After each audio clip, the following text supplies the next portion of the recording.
So I usually don't talk about celebrity news or entertainment that often on the program, but I felt like this was something that I kind of wanted to discuss. Why Kendrick Lamar's Auntie Diaries has polarized the LGBTQ plus community. Now, I'm not sure how many of you have listened to Kendrick Lamar's latest album. I've got to say, I've listened to it a couple of times, and I love it. I'm a fan of Kendrick Lamar, so I was kind of biased, going into this album. But I didn't hear Auntie Diaries until I heard about the controversy for it. Now, why is Auntie Diaries controversial, and why has it polarized the LGBTQ plus community? Well, there's two things about this song that I think are undeniable. First is that it is an unapologetic message of love and acceptance of LGBTQ plus people. And it's really, really nice to see that. But the second thing that I think is undeniable about this is that it's told in a very raw and rough way and offensive way, quite frankly. He uses slurs in this. He is using it in the context of, this is what we used to say. We were homophobic before. And then towards the end of the song, he corrects himself and he stops using the F slur. And then he says F-bomb. And he explains why he was hypocritical to use that himself. So he's telling this story of, how he came to accept his trans auntie and his trans cousin, and how he rejected the religious bigotry that was coming out of the church, and how they targeted his cousin. And it's a great story, and like hearing his thinking, the way that he kind of came to accept them, I think this is really, really valuable. But at the same time, there are some people who they don't want to hear slurs, even in a proper context where it's not necessarily intended to be hateful. And everyone kind of has a different tolerance level. Like for me, it takes a lot to really offend me. And so a long time ago on the program, I can't remember what the context was, but I used the F slur. I might have just read it in an article or read a comment back to me. And somebody commented who's older from the LGBTQ plus community and said, look, I understand that, younger gay people might be okay with this when they say it to each other, but us older gays, it hits differently. Because even though things aren't perfect for you all, we would get beat for being gay. So these slurs, they don't you can't just let it roll off your back as easily. It feels like a dagger. And, to an extent, I kind of I sympathize with that, right? Because the F slur to me, it does hurt. It hurts a lot, and it's not just the F slur, any anti-gay slur. When I was younger, I was called a sissy by adults who thought that I was too effeminate. In school, I remember a kid telling me that I act like a girl because I was too girly and effeminate. And that really hurt my feelings because I liked being a boy. I had no issues with my gender. It's just that I was being myself, and my natural self was a little bit too effeminate compared to my classmates. So, I understand how your experiences are going to kind of drive your view. And different people will have different tolerances. And you can't expect people to just embrace, the F slur, even if the context is appropriate. For me personally, however, the use of the F slur doesn't bother me in this context because Kendrick Lamar's overall message is of love and acceptance. He's giving you this message of love and acceptance in a really rough and kind of an ugly package, but at the same time, the end product is still the same. So to me, I don't feel bothered by that. Now, there's a really good analysis from Connor who kind of breaks it down, gives you the context, because he doesn't just say the F slur, he dead names his cousin as well.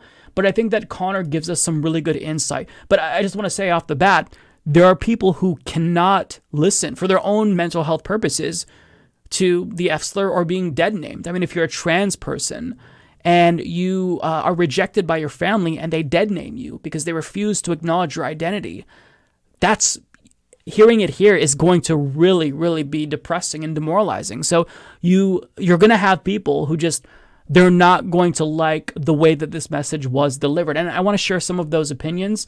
And then I'm going to both sides this, and we're going to share the opposite opinion of Connor, who I agree with here. Overall thinks that this is a net positive, even if it's it's rough, right? So we're not going to read the article, but I want to get to some tweets here. It's going to take me a minute to process a song like Auntie Diaries, where dead naming and misgendering will be defended as a raw and honest look at inartful acceptance. This is a song made for straight people to congratulate themselves for having the conversation. And I think that to an extent, that is true. FD Signifier here has some pretty good takes. That said, it's important to remember that as cis men, we are outsiders to this experience and thus can't dictate that trans people respond to our intentions versus our impact. And that's really important, right? Like, you can't tell a trans person that dead naming is okay when you're never going to be dead named, you know? So you can't expect people to not react a certain way when there is this language that's used that's so hurtful. I think Kendrick wanted to explicitly engage with his peers around this experience of confusion and the clumsiness of growth, and thus wanted to embody how this conversation would look between other cis-het black men in a safe space. I think that's also fair. Be wary of dismissing that. That's a privilege we have. Some black men scoff at the idea of having privilege. I'm just saying, I've never worried about being misgendered. Remember the cringe of Macklemore's white privilege songs? Yeah, that's us. It's okay, though. That song wasn't really for black people. This song wasn't really for trans people. I think it's an important moment, but I won't be talking down any queer folks who are unimpressed. And I feel like this is basically the best thing that you could say about this, right?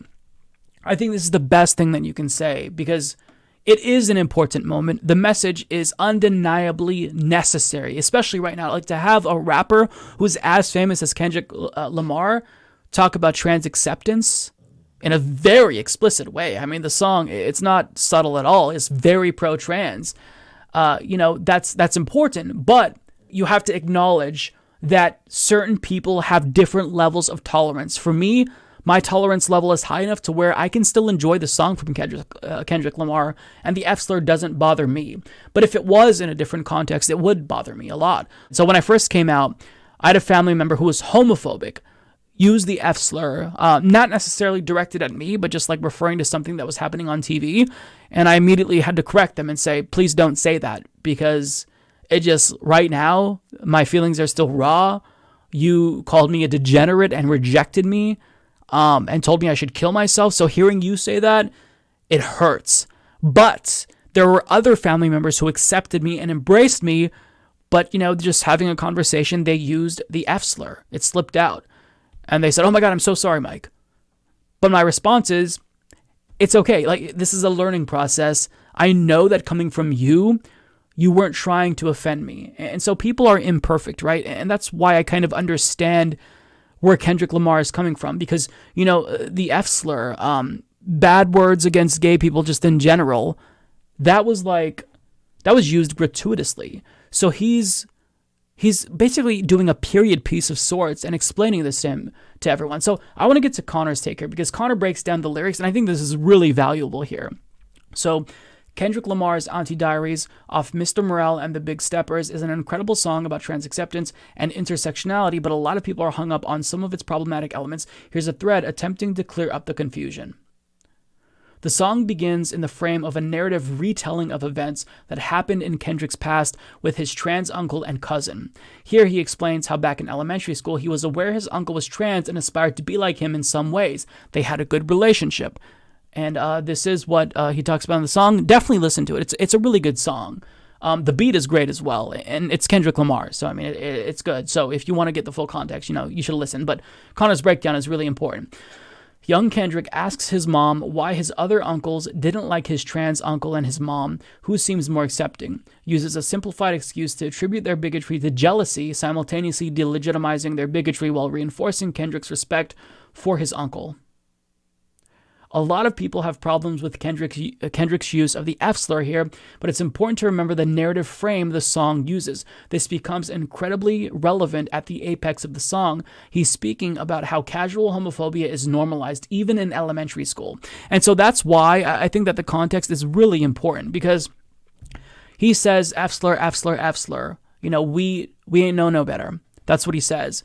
But he's referring back to the mindset where this was so normal and they'd use it like nothing. But when he's into the new mindset towards the end of the song, he'd talk about the F-bomb and how it's not okay for him to use it, and how it's explained to him by his trans cousin that it's not okay. But Connor's going to get to that.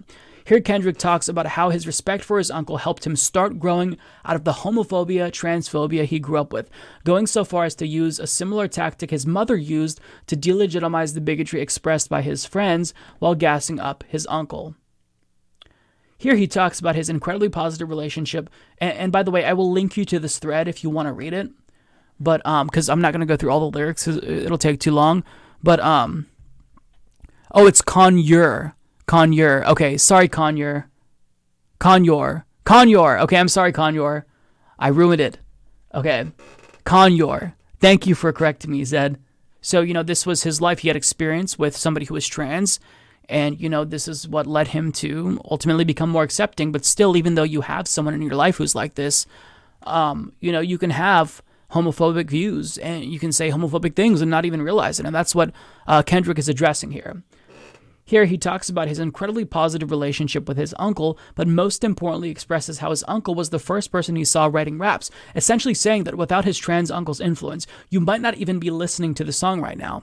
And that's why this is so important, because he is humanizing his uncle. A lot of people don't have this experience or don't know a trans person. And so Kendrick Lamar is saying because of this person, I'm who I am today. This person set me on this path. This person is important. This is a human being, and we should love and accept them.